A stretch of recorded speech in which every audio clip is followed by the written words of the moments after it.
Coventry City fan Dominic Jerams, at Side Sammy, gives us his thoughts on the Sky Blues ahead of Saturday's League One opener against Mark Robins' men at the Ricoh Arena. How will you do this season following promotion from League Two? I think we'll establish ourselves at this level somewhere in mid-table. If we can find a goal scorer and keep hold of our talented young midfielder Tom Bayliss, I don't see why we can't aspire to make the playoffs.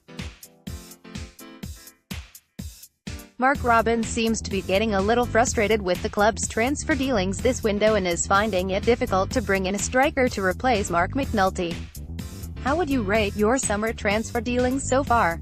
The core of a promotion-winning squad is still in place, so it was only really about finding the one or two extra players to upgrade where necessary.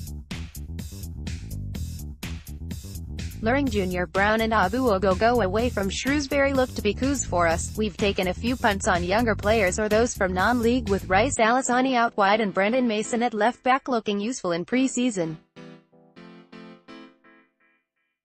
Obviously, losing McNulty has affected how the transfer business is being viewed. However, I'm quite relaxed about replacing him like for like with a goal scorer.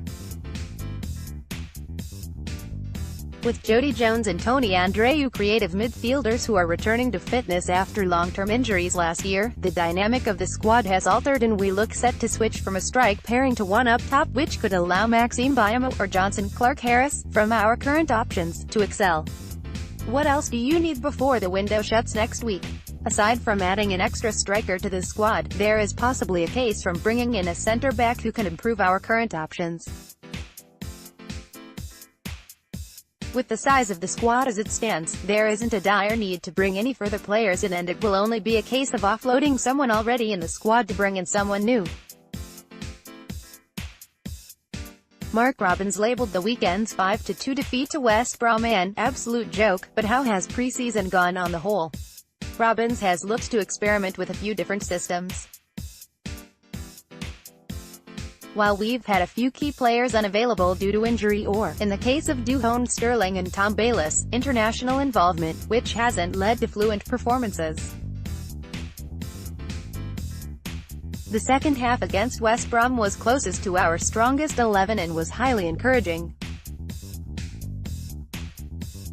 Hopefully we can pick up from there, although it looks like our defensive play is going to be an issue for us. Robins masterminded promotion from League Two. How is Mark Robins doing as manager?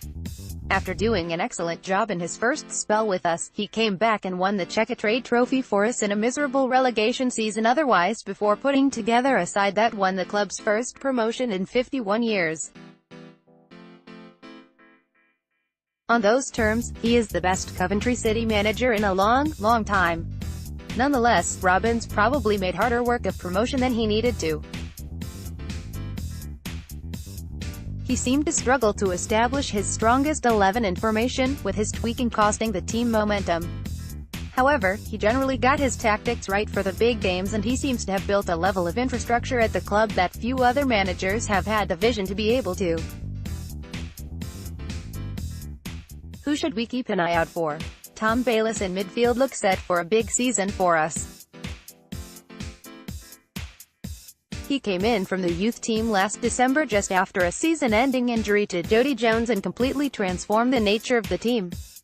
A creative box-to-box midfielder with excellent technique, he's someone who constantly looks to drive the team forward, whether that's in central midfield or if played out wide. Other than Bayliss, Tony Andreu looks to be another key creative player for us this season, having missed most of last year due to injury. The pace of Chelsea Aloni, Duhon Sterling and Rice Alisani in wide positions could also cause you problems. Who is your most underrated player? Probably Lee Berg in goal. He came into the team as a youngster a few seasons ago and made some high-profile errors, which many Coventry City fans haven't forgiven him for. Last season was his most consistent for us and he was given very little credit for his performances. His kicking can be a bit ropey and he still has the odd error in his game, as most keepers at this level do, but he put in some match-winning performances towards the end of last season and is much better at claiming crosses than most Coventry City fans presume him to be. Josh Morris. Which Scunthorpe player would you sign if you were given the opportunity? I'll have Josh Morris, please.